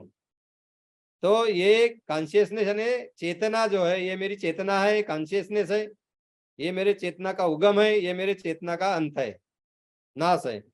इसी तरह ये 5 जो खंड होते हैं, उपादान स्कंद, रूप, वेदना, संज्ञा, संस्कार और संखारा। संस्कार और क्या? ये संखारा, इसे कम्म भी बोलते हैं, वोल्यूशन, और विज्ञान, कॉन्शियसनेस, चेतना। तो इसी को जानना है कि ये मेरा रूप है, ये मेरी वेदना है, ये मेरी संज्ञा है, ये मेरा संखार है, और ये मेरा विज्ञान है।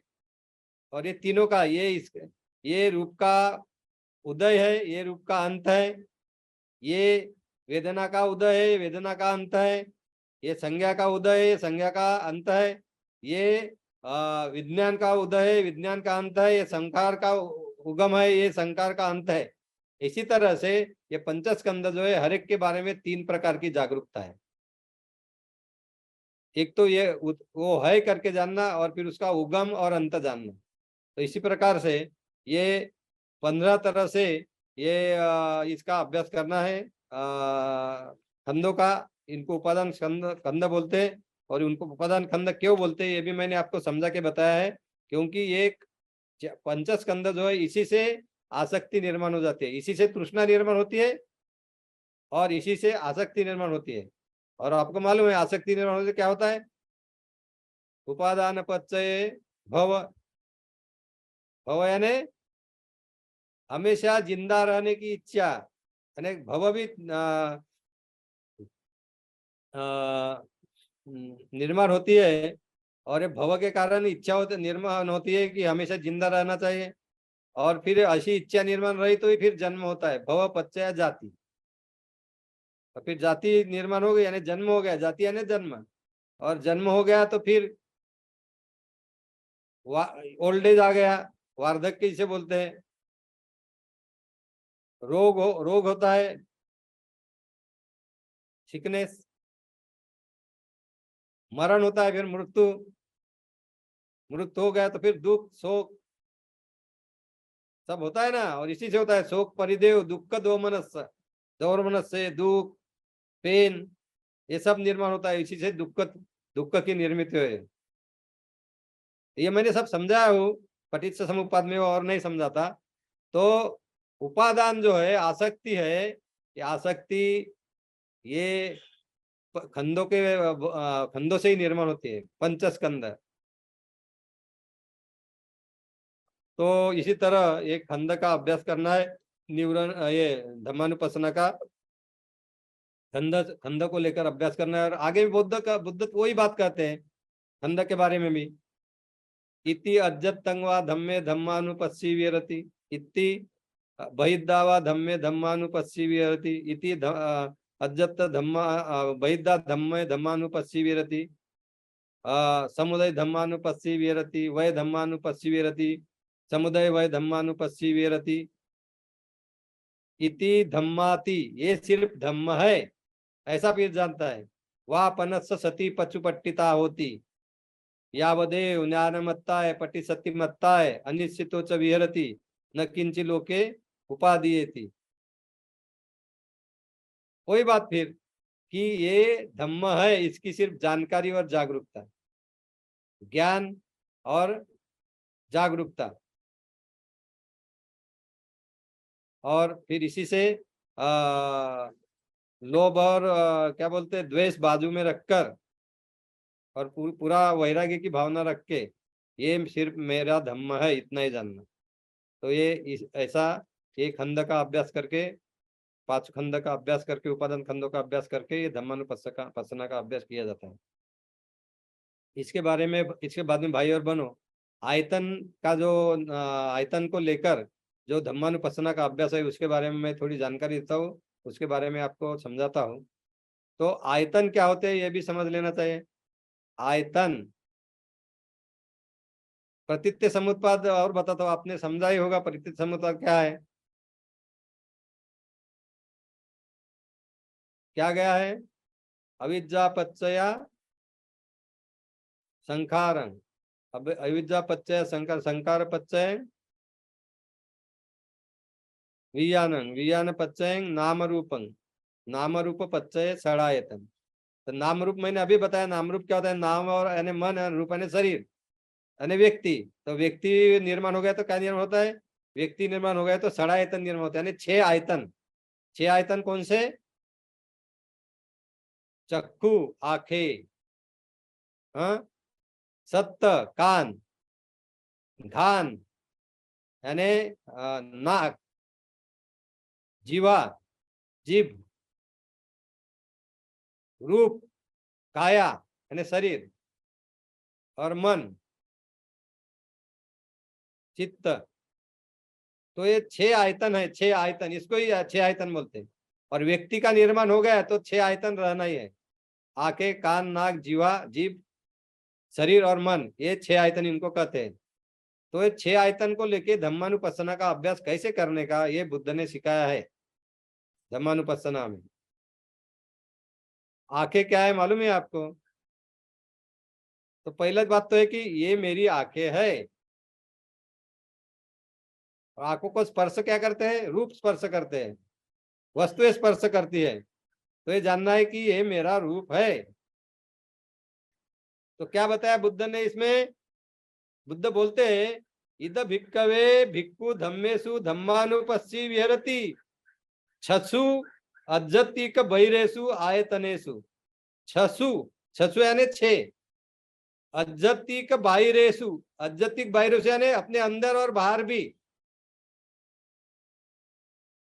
छसु अज्जतिक बाहिरेसु आयतनेसु, तो अपने अंदर और बाहर भी 6 आयतनों का, षडायतन 6 आयतनों का अभ्यास करना है, जानकारी निर्माण करनी है, ऐसा बुद्ध कहते हैं। फिर पहली जानकारी कौन सी बोलते बुद्ध, चक्षुंच पजानाति, अभी मैंने बताया चक्षुंच पजानाति, ये मेरा आंख है, ये जानकारी।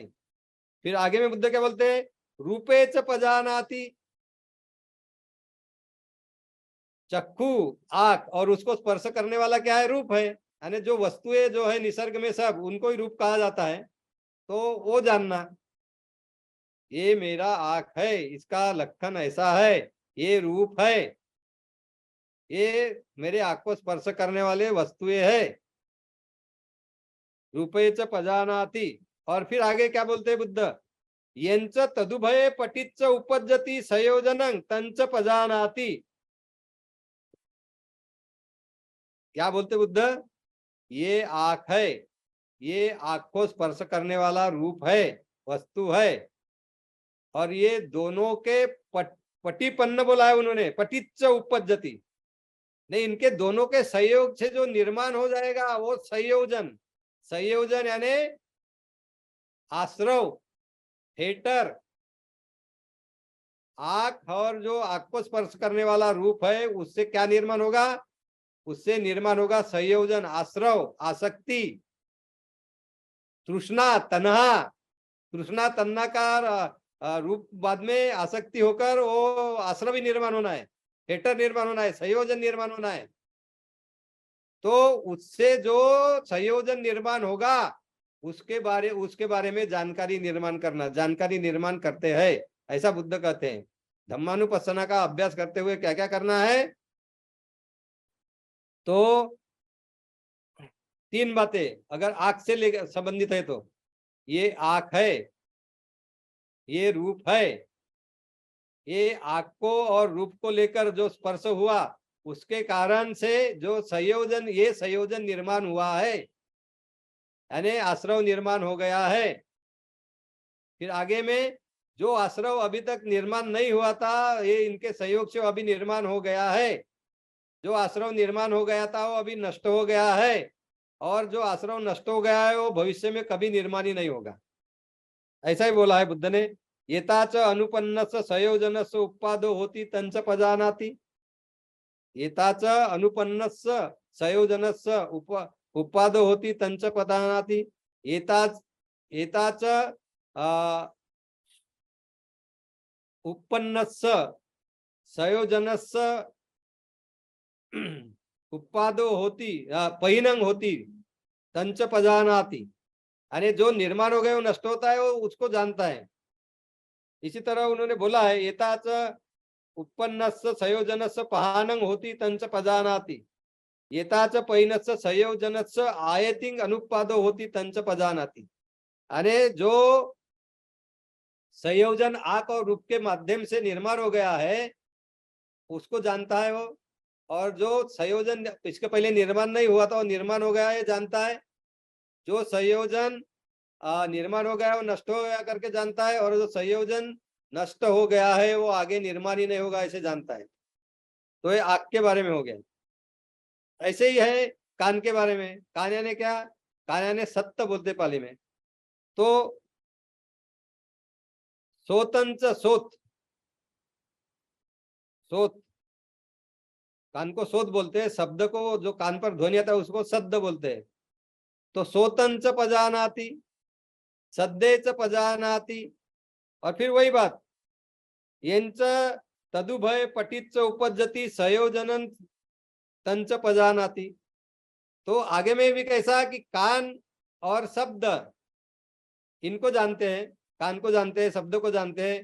कान और शब्द के माध्यम से जो स्पर्श हुआ उसमें से जो संयोजन निर्माण उसको जानते हैं। इसके पहले कभी निर्माण नहीं होता, ऐसा जो संयोजन निर्माण हो गया उसे जानते हैं। जो संयोजन निर्माण हो गया था वो नष्ट हो गया, वो नष्ट हो गया करके जानते हैं।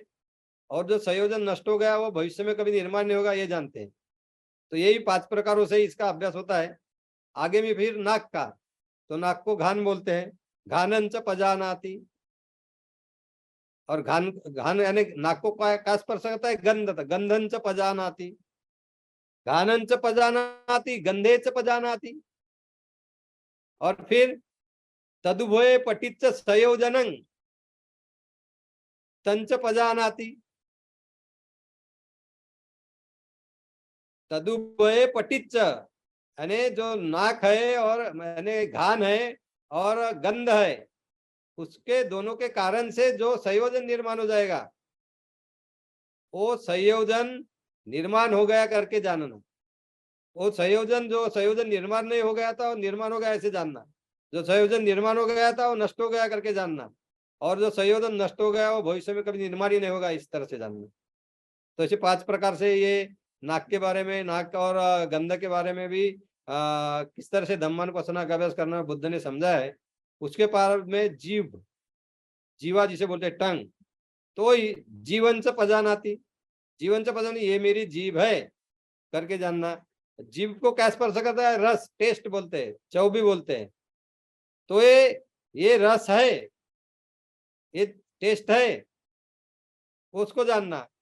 फिर तदुभय पटिच संयोजन पजानाती। तो ये जीव और चौ के माध्यम से जो संयोजन निर्माण होगा, बंधन निर्माण होगा, आश्रव निर्माण होगा, उसको जानना। जो आश्रव निर्माण हो गया नहीं हो गया था वो अभी निर्माण हो गया है तो वो निर्माण हो गया करके जानना। जो आश्रव निर्माण हो गया था वो नष्ट हो गया है तो नष्ट हो गया करके जानना। और जो आश्रव नष्ट हो गया है वो भविष्य में कभी निर्माण नहीं होगा ऐसे जानना। उसी तरह काया का है, क्या है फिर? कायंच पजानाति, होट्टब्बेच पजानाति। ये काया जो है ना अपने शरीर, तो उसको जो सजीव निर्जीव स्पर्श करते हैं, हवा स्पर्श करती है, ठंडी गर्मी स्पर्श करते हैं, सजीव निर्जीव स्पर्श करते हैं, इनको फोट्टब्ब कहते हैं पाली भाषा में। तो कायंच पजानाति फोट्टब्बंच पजानाति, तो शरीर को जानेंगे, शरीर को जानना, और उसको स्पर्श करने वाले सजीव निर्जीवों को जानना, और इनके दोनों के कारण जो आश्रव निर्माण होगा उसको जानना। तद्वये पटिच्च संयोजनं तंच पजानाति, ये दोनों के कारण काया और फोट्टब्ब यानी उसको स्पर्श करने वाले, काया को स्पर्श करने वाले सजीव और निर्जीव, उनके कारण जो संयोजन निर्माण होगा, आश्रव निर्माण होगा, फेटर निर्माण होगा, उसको जानते हैं। और फिर और वही जो संयोजन निर्माण नहीं होते पहले वो निर्माण हो गए वो जानना, जो संयोजन निर्माण हुए वो नष्ट हो गए तो वो नष्ट हो गए करके जानना, जो संयोजन नष्ट हो गए भविष्य में कभी निर्माण नहीं होंगे करके जानना। इसी तरह से यह अभ्यास धम्मानुपासना का करना है। फिर आगे कौन सा ये रहा आयतन रहा मन का, तो मनंच पजानाति, ये मन है करके जानना। धम्मे च पजानाति, तो मन में धम्म निर्माण होते हैं वो जानना। ये धम्मानुपासना का अभ्यास कर रहे हैं अभी। तो मनंच पजानाति, धम्मे च पजानाति, तदुभय एंच तदुभय पटिच्च संयोजनं तंच पजानाति। मन और उसमें निर्माण हुए धम्म, इन दोनों के कारण जो आश्रव निर्माण होता है उसको जानना। जो आश्रव इसके पहले निर्माण नहीं हो गया वो निर्माण हो गया तो वो निर्माण हो गया करके जानना। जो आश्रव निर्माण हो गया है वो नष्ट हो गया तो वो नष्ट हो गया करके जानना। और जो आश्रव नष्ट हो गया है वो भविष्य में कभी भी निर्माण नहीं हो गया होगा करके जानना। तो इसी तरह 5 प्रकारों से ये मन और काया को लेकर ये धम्मानुपासना का अभ्यास किया जाता है, ये बुद्ध ने सिखाया है। और ये सिखाने के बाद बुद्ध और यही बात कहते हैं, इति अज्जत्तं वा धम्मे धम्मानुपस्सी विरति, इति बहिद्धा वा धम्मे धम्मानुपस्सी विरति, अज्जत् बहिदा धम्मेषु धम्मानुपस्सी विरति, समुदय धम्मानुपस्सी धम्मेषु विरति, वै धम्मानुपस्सी धम्मेषु विरति, समुदय वै धम्मानुपस्सी धम्मेषु विहरति, अत्ति धम्माति यावपनस्स सती पचुपट्टिता होती, यावदेव ज्ञानमत्ताय पटित सतीमत्ताय अनिश्चितो तो विहरति, अनिश्चितो च विहरति, एक इंची लोके उपादीयते, एक इंची लोके उपादीयते, एवंपि पे भिक्खवे भिक्खु धम्मे धम्मानुपस्सी विहरति। तो बुद्ध आखिरी में यही कहते हैं, अपने शरीर में, अपने खुद में और खुद के बाहर, अंदर और बाहर धम्म, ये पंचस ये जो है आयतन है, 6 आयतन जो है, कान नाक जीव, कान आंखें कान नाक जीव शरीर और मन, ये जो 6 इंद्रिय है इसको ही 6 आयतन बोला गया है, 6 आयतन। इनके बारे में जानते हैं, उनको स्पर्श करने वाले रूप शब्द गंध रस, फोट्टब यानी सजीव और निर्जीव शरीर को स्पर्श करने वाले, और धम्म मन को स्पर्श करने वाले, उसको जानते हैं। उससे जो आश्रव निर्माण होता है उससे जानते हैं। जो आश्रव निर्माण नहीं होते, निर्माण हो गए वो जानते हैं। जो आश्रम निर्माण होते नष्ट हो गए तो नष्ट हो करके जानते हैं। और जो आश्रम नष्ट हो गए वो नष्ट भविष्य में निर्माण हुए करके जानते हैं। और धम्मानुपासना का अभ्यास किया जाता है शरीर में और शरीर के बाहर भी, ऐसा बुद्ध कहते हैं। फिर इनको निर्माण होने का कारण, नष्ट होने का कारण, दोनों निर्माण होना नष्ट होना ये जानते हैं। और फिर इसी से ये सिर्फ धम्म है करके जानना, उसकी सिर्फ जानकारी, उसका सिर्फ ज्ञान और जागरूकता, विश्व के प्रति कोई द्वेष और लोभ निर्माण न करते हुए निर्माण करना, यही धम्मानुपासना का अभ्यास इस तरह से करना है, बुद्ध ने सिखाया हुआ है। तो भाई और बहनों, आज का जो धम्म प्रबोधन था इसी में ये 3 जो धम्मानुपासना के प्रकार है, एक तो निवरण को लेकर धम्मानुपासना का अभ्यास है, पंच निवरण जो है, फिर पंचस्कंद जो है, आयतन जो खंड है उनके बारे में लेकर धम्मानुपासना का अभ्यास, और 6 आयतन जो है आंखें कान नाक जीभ शरीर और मन, उनको लेकर धम्मानुपासना का अभ्यास किस तरह से किया जाता है, ये बुद्ध ने ये महासतिपत्ता अनुसुत्त में विस्तृत सिखाया है। तो मैंने आपके आगे रखा। मुझे आशा है कि आपको ये समझेगा, समझ गया होगा, और आप इसके पहले अभ्यास भी करते होंगे, पर अभ्यास अगर नहीं करते होंगे तो शुरू करिए। जो जो लोग साधना का अभ्यास करते हैं, आनापान विपස්සना का अभ्यास करते हैं, वो धम्मानुपස්සना का अभ्यास शुरू करें। हर व्यक्ति का अपने मन की तरफ ध्यान चाहिए, उसमें क्या धम्म निर्माण होते हैं उसकी तरफ ध्यान चाहिए। और वो धम्म निर्माण हो गए हैं तो मेरे अंदर वो धम्म है, और नष्ट हो गए हो तो नष्ट हो गए है, नहीं है तो नहीं है, इतना जाने तो बहुत धम्मानुपස්සना का अभ्यास हो जाता है। और इसी से विकार कम होते हैं। जो जो विकार निर्माण होते हैं ना, काम छंद निर्माण होता है तो काम छंद कम हो जाता है, व्यापार निर्माण होता है व्यापार कम होता है, अगर उसको जाने तो इसी तरह से धम्मानुपස්සना का अभ्यास आपको करना है और आपके विकास कम करने हैं। तो भाई और बहनों, ये धम्मानुपස්සना का अभ्यास है, विपස්සना का अभ्यास है। धम्मानुपස්සना का अभ्यास करके आप विपස්සना का अभ्यास कर सकते हैं। इससे आपका ज्ञान बढ़ेगा, इनसाइट विजडम बढ़ेगा, इसी से ज्ञान प्राप्त होगा, इससे प्रज्ञा विकसित होगी। और ये ऐसे जानना, यही अनित्य दुख अनात्म का अभ्यास है। तो इसी से विकार कम होते हैं। तो आप एक इसका अभ्यास करोगे, आपका विकार कम करने के मार्ग पर हम आगे आगे बढ़ गए, ऐसी मैं अपेक्षा करता हूँ। भाई और बहनों, इस धम्म चक्र प्रवर्तन दिन पर मैं आपको शुभेच्छा देता हूँ। बोधिसत्व सम्यक संबुद्ध गौतम जी को याद करो, पंचवर्गीय भिक्षुओं को याद करो, और सारनाथ की भूमि इसी पतन मृगदाय वन को याद करो, धम्मेक स्तूप का याद करो। और धम्मेक स्तूप के बाजू में जो मलगुंद कुटी थी जहाँ बुद्ध रहते थे, वो मलगुंद कुटी का आज भी है वहाँ, उसके अवशेष, उसको याद करो। सम्राट अशोक ने वहाँ जो इसी पतन में धम्मराजिक स्तूप बनाया था, उसे याद करो। और किस तरह से वो 5 भिक्षु बैठे हो गए, और किस तरह से बुद्ध ने प्रवचन किया होगा, धम्मचक्र प्रवर्तन सूत्र समझाया होगा। ये बातें याद रखो, याद करो, अभ्यास करो धम्मचक्र प्रवर्तन सूत्र का। मैंने कल ही, मुझे लगता है कि धम्मचक्र प्रवर्तन सूत्र में मेरा जो प्रबोधन था वो लोगों को शेयर किया था, उपासक उपासिकाओं को। वो कोई सुन सकते हैं अगर कोई किसी की इच्छा है। मैं कल ही उपासक उपासियों को उपासिकाओं को वो प्रबोधन, मेरा जो धम्मचक्र प्रवर्तन सूत्र का है, वो कल ही भेजा था। तो उसको उसको लोग सुन सकते हैं। तो आज के चक्र प्रवर्तन दिन पर मैं आपको सबको शुभकामनाएं देता हूँ।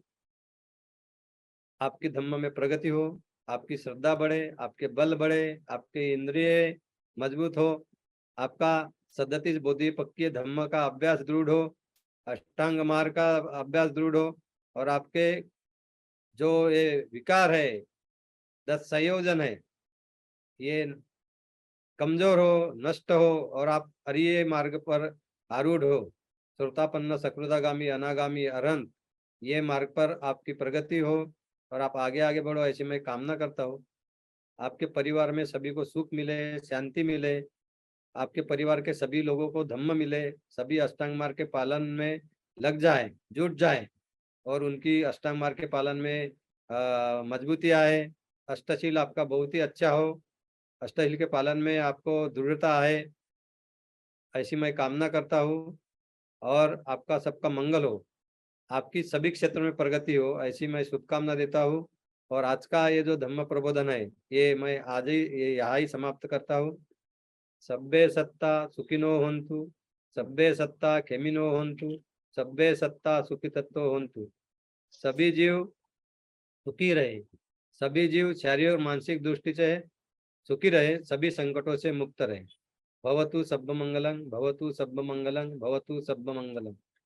सभी का मंगल हो, सभी का मंगल हो, सभी का मंगल हो, सर्वांचे मंगल हो, सर्वांचे मंगल हो, सर्वांचे मंगल हो। May all beings be happy, may all beings be happy, may all beings be happy। नमो बुद्धाय, जय भीम, जय भारत। साधु साधु साधु।